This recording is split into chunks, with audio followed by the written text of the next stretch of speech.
अस्सलाम वालेकुम व्यूअर्स, हमें उम्मीद है आप ठीक होंगे अच्छे से। अल्लाह ताला आप सबको ठीक रखे। आज हम बनाएंगे सूप, टमाटो सूप। ये हमने लाया है कैंटीन से।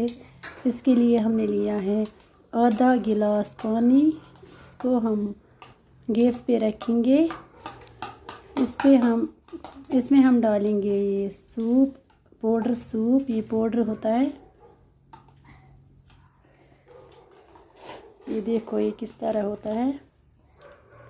इसी तरीके से इसको इस पानी में ये डालना है, आहिस्ता आहिस्ता मिक्स करना है जब तक इसको उबाल आ जाए।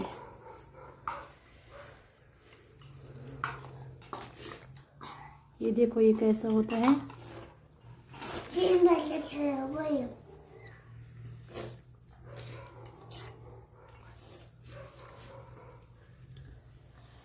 ये देखो इसको हमने मिक्स किया है।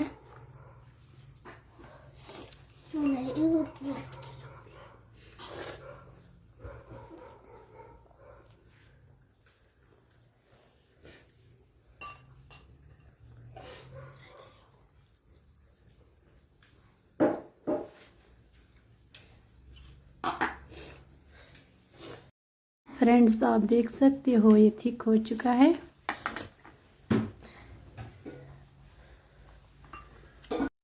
ये अच्छा हो गया है, देखो।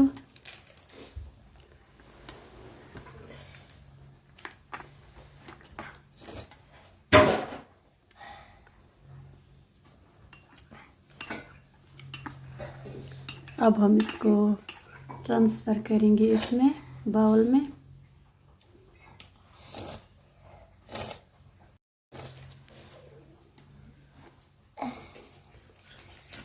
ये देखो ये रेडी हो चुका है। इसको हम टेस्ट करेंगे। टेस्टी, बहुत मज़ेदार बना है। अगर हमारा वीडियो आपको पसंद आ गया, लाइक शेयर सब्सक्राइब करना। अल्लाह हाफिज़।